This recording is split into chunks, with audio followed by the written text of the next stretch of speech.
Welcome back, fellow Patriots. As we wrap up this series of a disastrous administration, we've covered so far two topics. We've covered Bidenomics and how that's going. And we all know just by going to the grocery store, the open border we covered in our last video. And then finally, we're going to go ahead and tackle the foreign policy, this administration's foreign policy. Now, within a few months of the Biden administration taking power, Russia once again decided to invade Ukraine. Actually, it was almost like a year after, actually, just like it did back during the Obama administration. Additionally, on October 7th, Hamas decides to attack Israel in one of the most cowardly acts since 9/11 that I have personally seen. Since that day, we've seen a massive amount of justified support towards a terroristic organization disguising itself as a government. And we've done a number of different videos covering, the multitude of tactics that Hamas and Hamas type groups use, right? The propaganda, the lies, the propaganda that goes into showing victims. Again, I don't know if they aren't, I'm not there, but they show this stuff on purpose to gain support, international support, and then that international support starts to weigh down on Israel, and then it essentially forces Israel into a ceasefire. And we know that because that's been the MO in several of the last attacks, right? It's not like this is anything new. They did the same thing when they attacked, I don't know how many years before that, and how many years before that, and so on and so forth. Each time, it's been a very, very similar tactic where they attack Israel, Israel counters, then because of the deceptive strategies that Hamas has in place, they come out, they have civilians that get injured or killed, and then they release those videos, they release those images to gain international support, and then the international community comes down heavily on Israel, forcing a ceasefire of some type or forcing Israel to pull back. But I think what took place on October 7th was it was the last straw, or it was so heinous that, at this point, they're like, either we do this or we don't, because this is just going to keep happening to us. So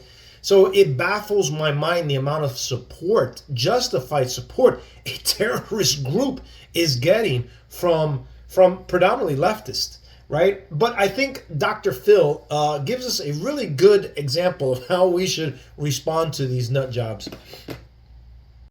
And when I ask you if what happened on October 7th is something you condemn, and you say, well, you have to look at that by looking at hundreds of years of conflict. No, you don't.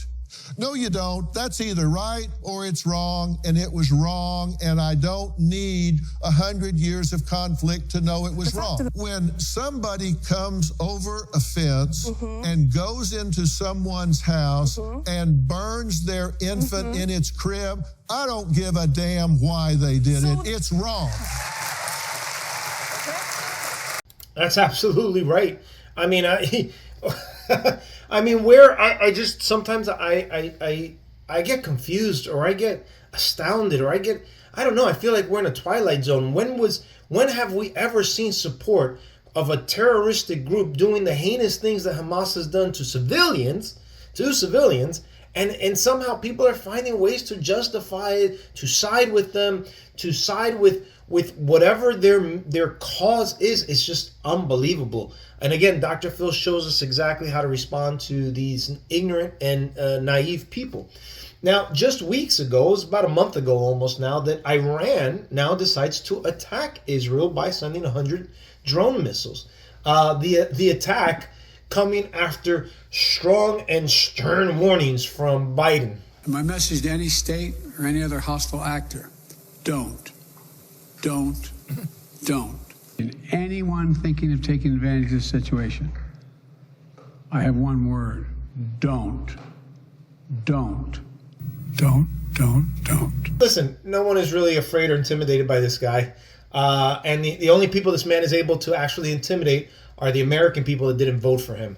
As tension continues to mount in the Middle East, it is a lack of strength, a lack of leadership from this administration that has shown and emboldened villains of the world. It's the reason why a lot of this stuff is happening is because they see the weakness, they see the lack of leadership, they see the lack of strength.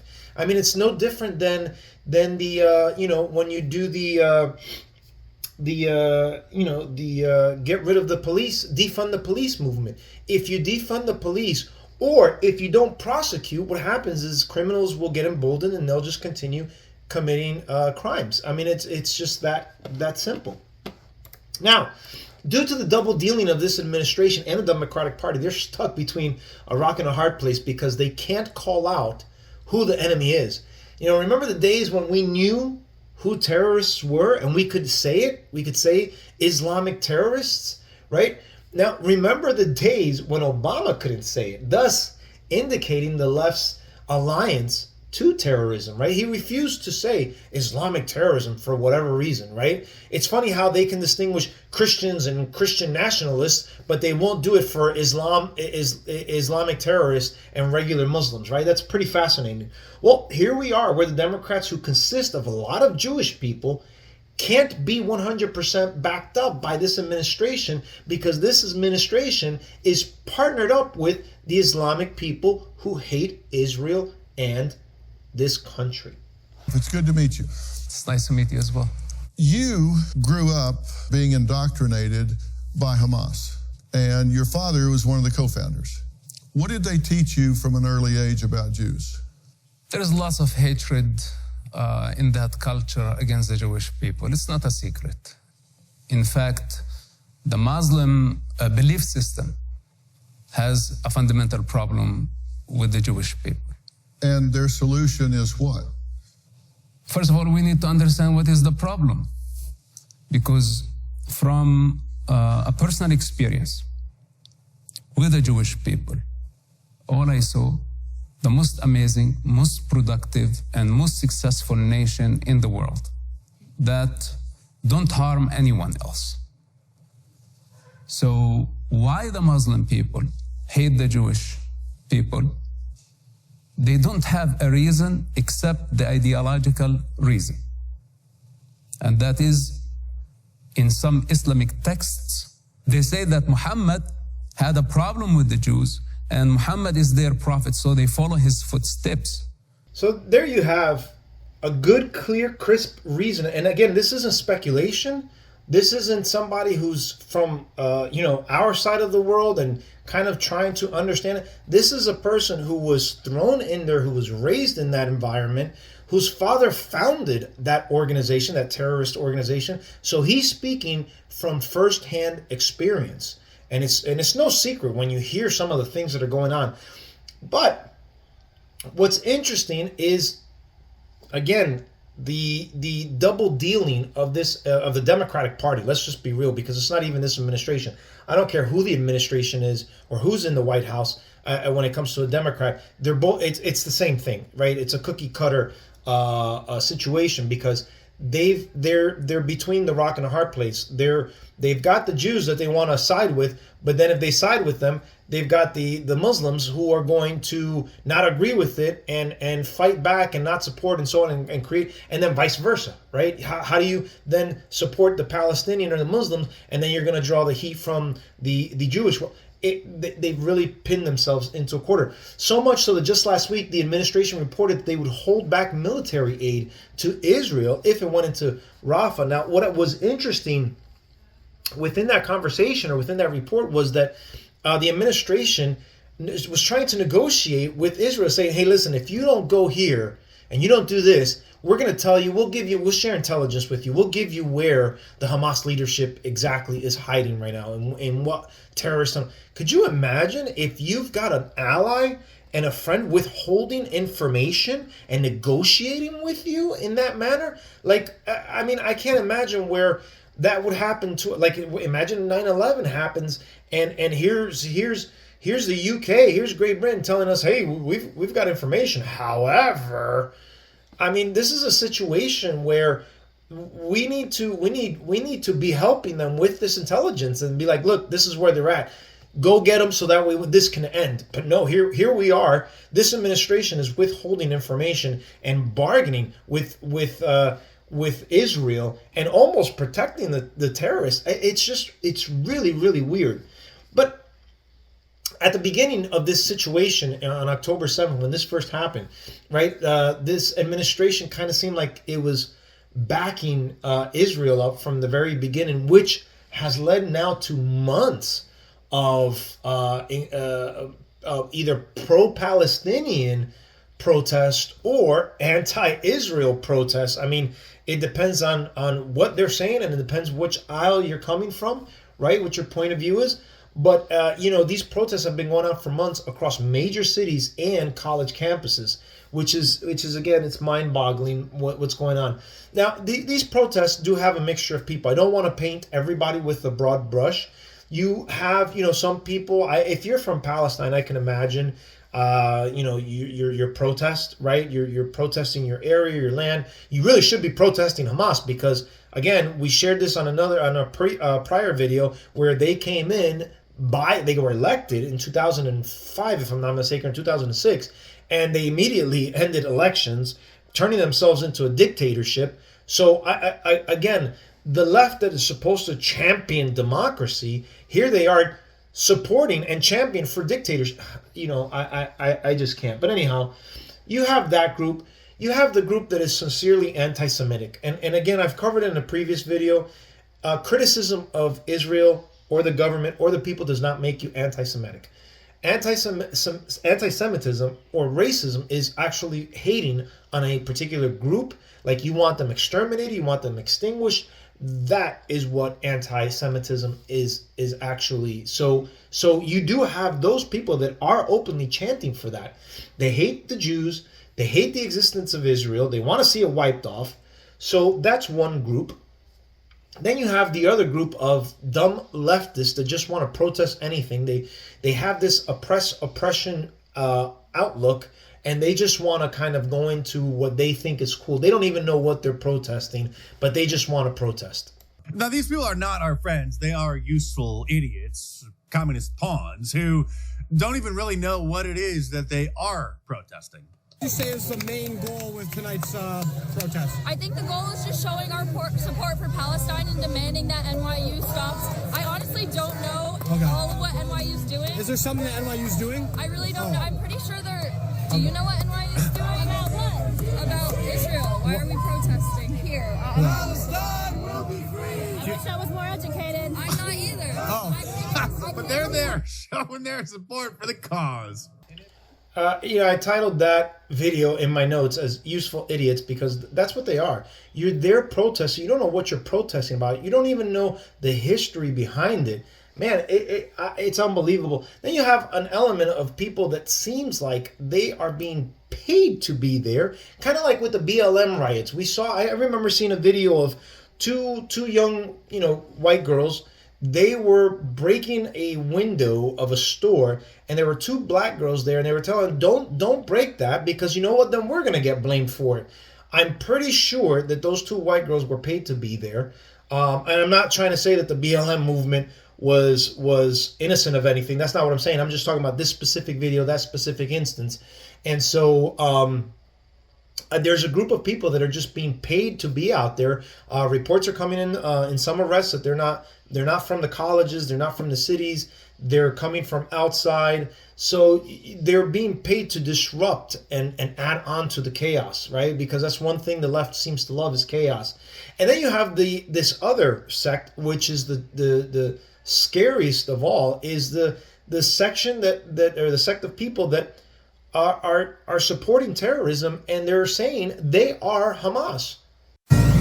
You are looking at yet another anti-Israel demonstration taking place right now in New York City. Let's listen in.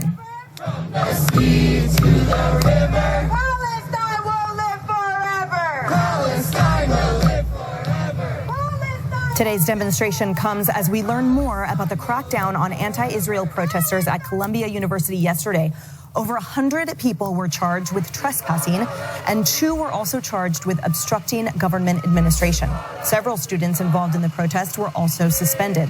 Here they are calling Intifada, or the violence against Jews, the, quote, only solution while they're being arrested.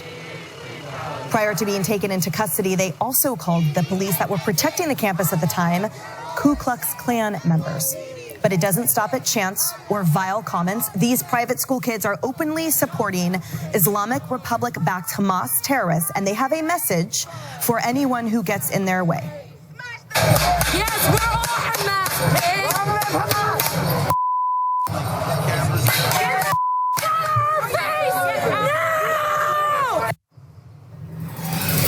If they are Hamas, Dagan, that means they are rapist, butchering terrorists who I don't think deserve to be on this planet. But to them, it seems like some sort of game.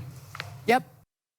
Welcome back. Police officers arresting more than 100 anti-Israel protesters at Columbia University yesterday, just one day after the school's president testified before Congress about anti-Semitism on campus. Columbia's president sending a letter to the New York City Police Department asking that they remove students who were camped out in the middle of campus. She writes this: all university students participating in the encampment have been informed that they are suspended, saying that participants in the encampment were trespassing. Here's some of those campus protests this week. Watch. We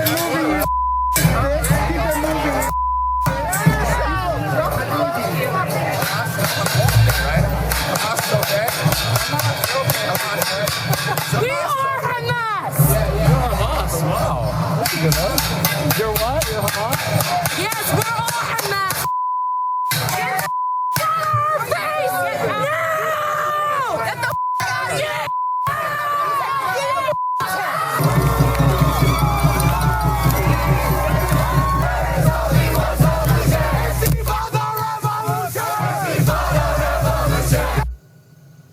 Absolutely stunning, lawless America. Joining me.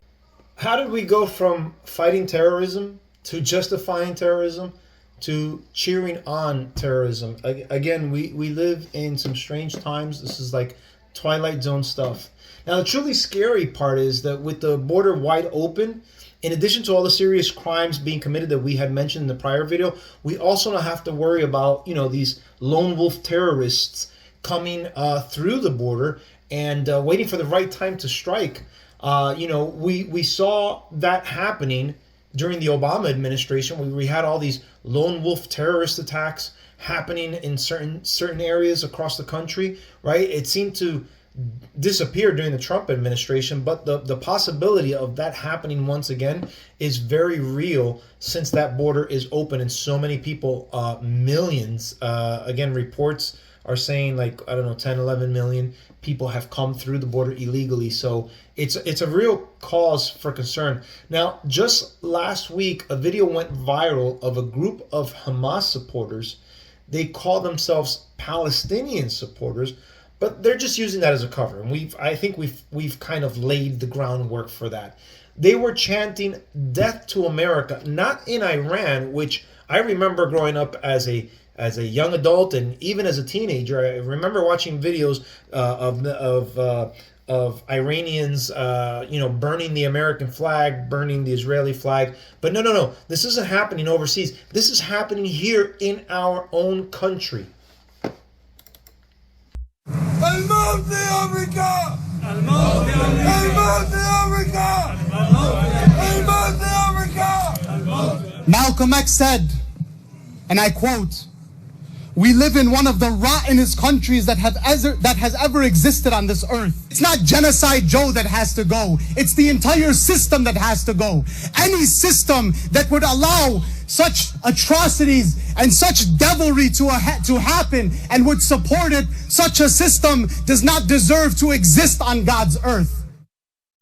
I find it absolutely disgusting, appalling. Number one, what are you doing here in this country if you don't like it? That's number one. Number two, these people should be kicked out. They're supporting terrorists. They're supporting terrorism. Who knows how far these people will go? And there's just so many. This is not. And did you notice the title said anti-Israeli? No. These are not only anti-Israeli. These are anti-American. As you can see, they're chanting for the death of America. They're chanting for the fall and the destruction of this country so that they can do what? Have it look like one of the Islamic countries? right? Because that's a lot better, right? If those countries were as good as this guy pretends to be, why is he even here to begin with? But anyhow, we can leave that for another segment. Now, I think any great military from times past would look at what we've done to ourselves or what we've allowed to be done to ourselves and be utterly confused as to why anyone would allow an enemy who openly says they want your destruction to enter your country. Political correctness has damaged this country, has really put us in a very, very dangerous position, because as their numbers grow, ours dwindle, and it's very, very, very concerning and very alarming.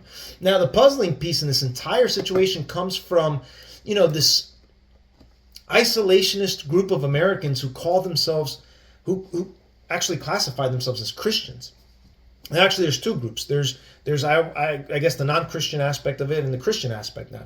So I'm going to tackle both of these groups, right? So if you're a Christian or if you're not a Christian, and you're just a plain old American, you don't really have faith-filled ties, you don't understand the Bible, you're not really a practicing person of faith, you just, America first, I love America, which is great, I do too, right? I don't think that's in question here.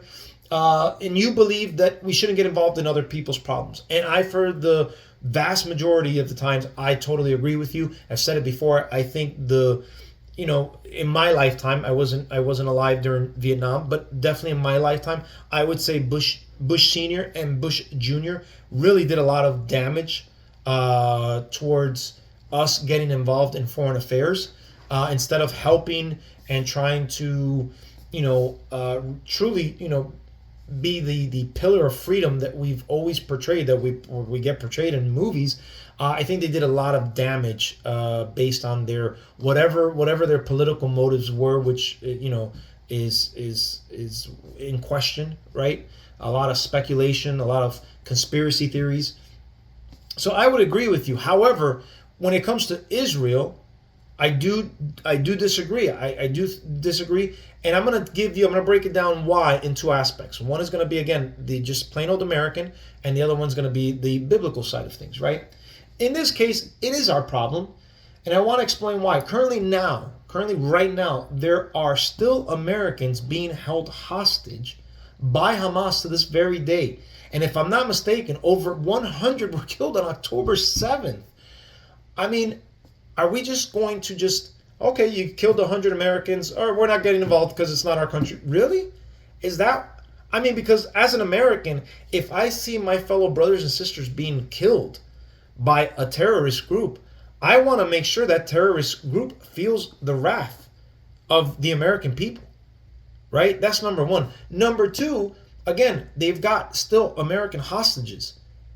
If I'm there, which I was there last year with my wife, my brother-in-law, my wife's best friend, we were there with a group of church members.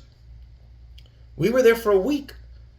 And if this attack happens 4 months earlier, at the very least, we get caught up and we're not allowed to leave temporarily. That would be the least.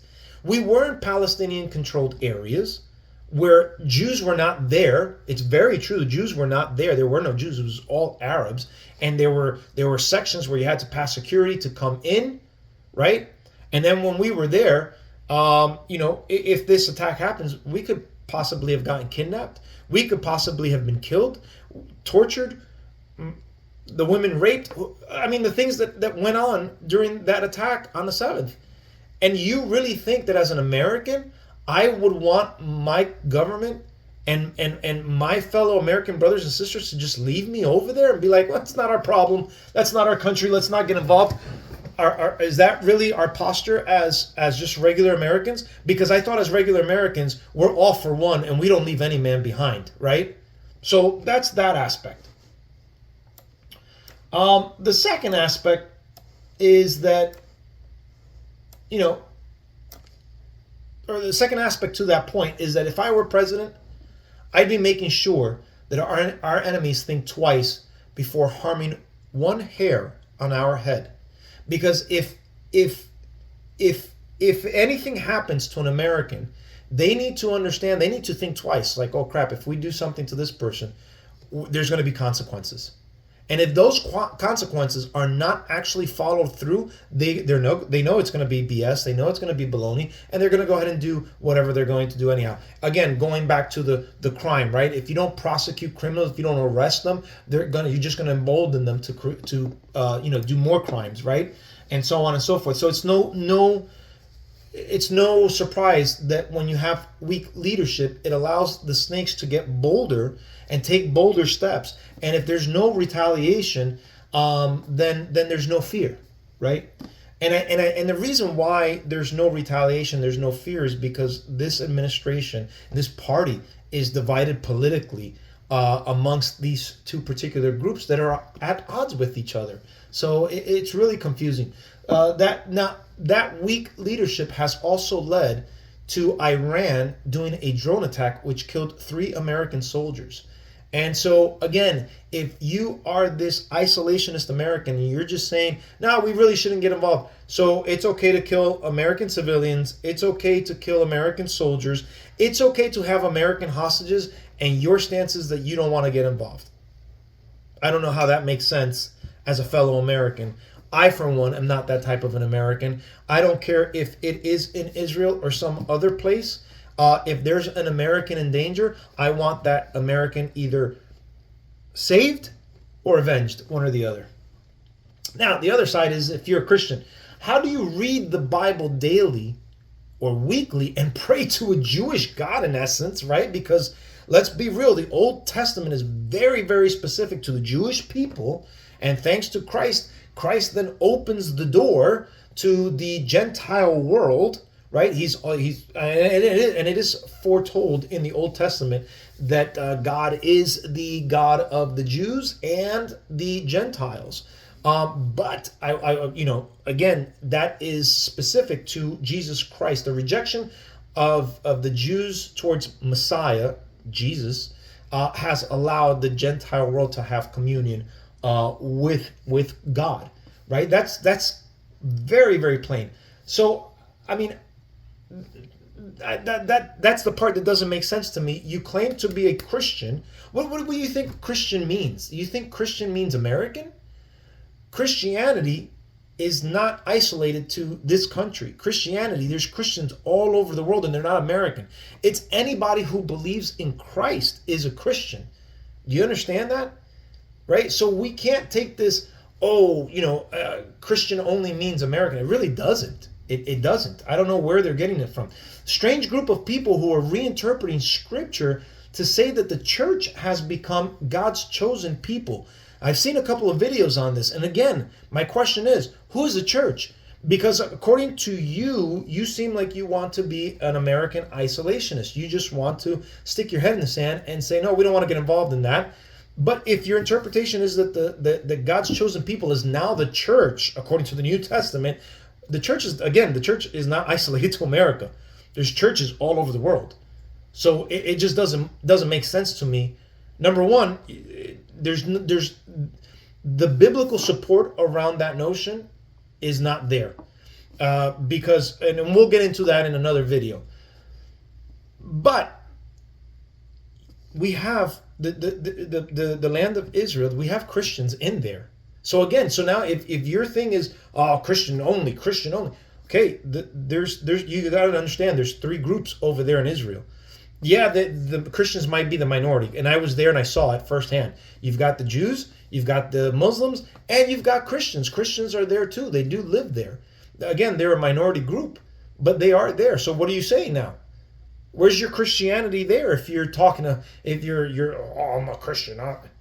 Again, it just doesn't make sense. So this group of people have actually gone as far as sharing videos of Jews spitting on Christians to show, listen, the Jews don't really hate us, so you shouldn't really be supporting Jews, or you shouldn't have this, the Jews are God's chosen people. Listen, that's all in the book. If you're reading your book, it doesn't come to a surprise. Yeah, you know what? Okay, they're spitting on us. Let's watch it. Let's just take a look and watch it.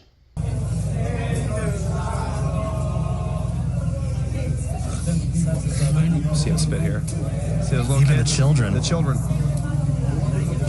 Another one here. Here's Some Israelis telling evangelical Christians at the Western Wall to go home.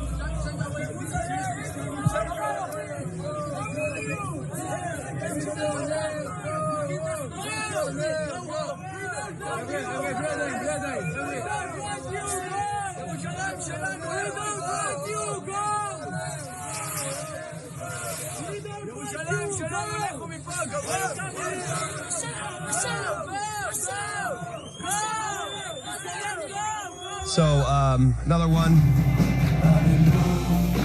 Inside the King of Kings congregation, an audience listened to a concert of Hebrew worship songs.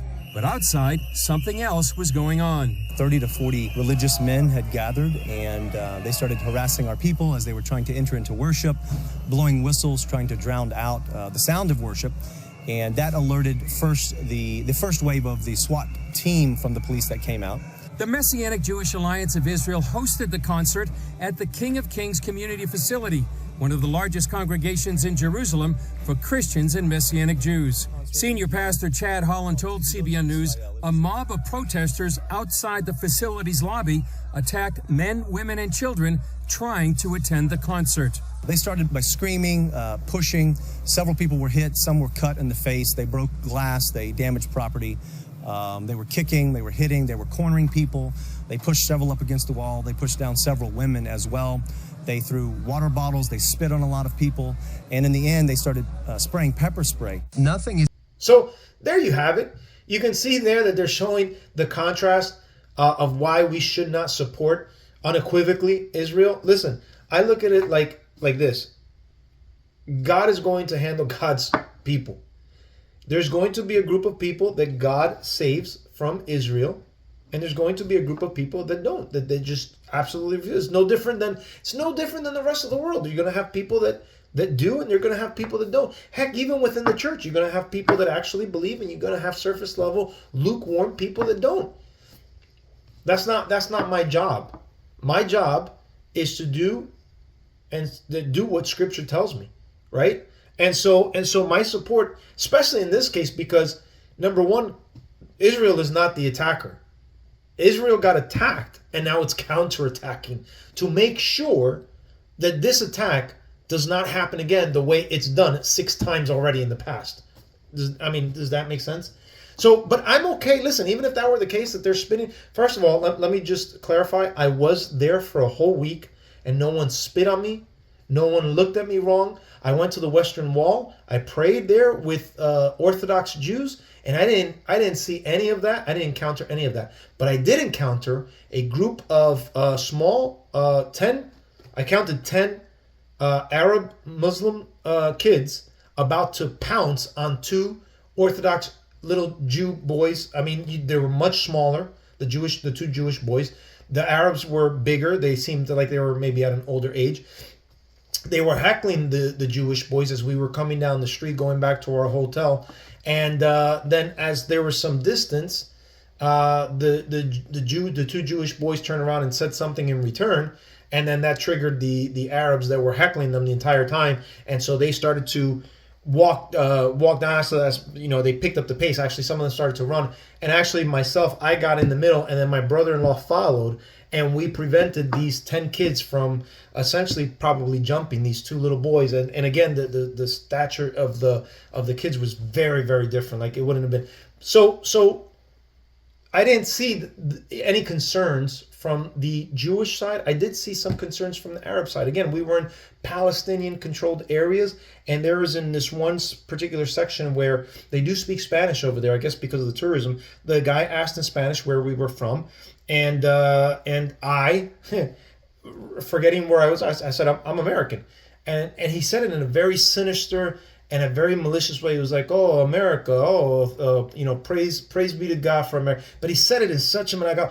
I went to the bus and I told my brother-in-law. And I told a couple of other guys. I said, "Listen, I made a huge mistake. I said this. This is what happened. Now we got to keep our head on swivel, right?" So again, I'll take being spit on than having my head chopped off any time of the week, because we know this type of stuff happens in the Islamic community.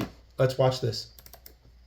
In Gaza and the West Bank, nearly 10,000 teachers and school administrators employed by UNRWA belong to Hamas-dominated unions, which call for the destruction of Israel. UNRWA is financing school curriculums that glorify terror and suicide bombing. Children are being inoculated with the belief that any and all means possible must be used to reclaim Palestine. UNRWA students openly parade in the streets and call for Israel's destruction.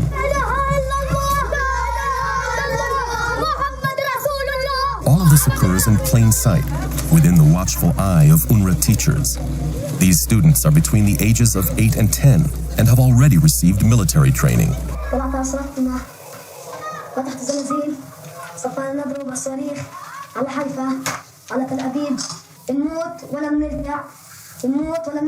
فلسطين عربية من المي للمية. كيف عن حق العودة؟ هذا نرمى على اليهود حجار وندبح اليهود إن نقتل اليهود وندافع عن وطننا. لو شو ما يصير مش راح يصير سلام. راح ناخذ حقنا والله ينتقم منهم إن شاء الله يموتوا كلهم. So as you can see, there's a huge difference in what in the two groups, right? Number one, the Bible doesn't teach that, right? To have that type of hatred, right? And you know, we have different peoples and whatnot, but anyhow. So we'll get into further discussions about that, like I said, but I just wanted to make it very clear when we look at the book of Revelation, again, going back to this specific Christian isolationist view, the book of Revelation, which is the final book of the New Testament, Jesus comes back to earth to establish a new Jerusalem, okay? And it's not going to be here in America. You can look that up in Revelation chapter 21, verse, I think it's, I'm not sure if it's verse 2 or 22, somewhere in there in Revelation 21, literally says that Jesus is coming to establish a new Jerusalem. It's not a new America. So why we think the Bible means something different when it's, I mean, there's, I don't know enough about this particular group's view of why they've come to the conclusion that somehow America or the God's chosen people is now the church versus the Jews. Listen, it's very clear in the Old Testament, and if there's a change, then that means God is changeable. God changes his word and God changes his promises. Which, if you're a Christian, that doesn't bode well for our salvation if that's the case. No, God's promises are there in the Old Testament, they're completed in the New Testament, or they're fulfilled, and they continue to be fulfilled until the last one is done, which again is in the book of Revelation. Okay, God doesn't start changing his mind all of a sudden because the Jews rejected him. As a matter of fact, he knew that they were going to reject it, and he already came up with a plan for that rejection, which allowed us to have, again, communion with him. So it was all part of that masterful plan. And just like that masterful plan, he's got the plan of redemption already in play. So again, it just doesn't make sense. But here are my final thoughts. As we've demonstrated here, as well in our prior videos, this administration's legacy can be described with one word, and that is disastrous. As usual, the media will try to manipulate, lie, and distract people with false alarms and false narratives to keep their political power intact. So when you look at the media, they have spent almost a decade fabricating lies, but based on three main points we've covered in this series, lots of people who bought into it in the past are not buying into it this time around. They see how expensive things are. They see crime getting worse. They also feel neglected by their elected officials who seem to be more concerned about non-U.S. citizens versus actual U.S. citizens. This coming November is an opportunity to wrong what took place 4 years ago. The question is, in addition to the ongoing strategies as well as the abuse of the legal judicial system that we have, What else do Democrats have up their sleeves pertaining to the next election? We'll have to wait and find out. And I'm hoping that Republicans can come out. And number one, it's up to us to get out there and vote on time, vote early if possible. And number two, it's up to our elected officials to make sure that there's no funny business going on. And I'm almost sure to say that they have not done their job as far as that goes. I think we're going to see more phony, baloney, or questionable things coming this election. But hopefully, it's not enough to stop the surge that Trump seems to have on his side. Guys, that's it for this video. Thank you so much for joining in. God bless you. God bless all of you. God bless your families. God bless America. And God bless Israel. May God protect its land from the enemies around it who wish to destroy it. Take care. Till next time, everyone. See you.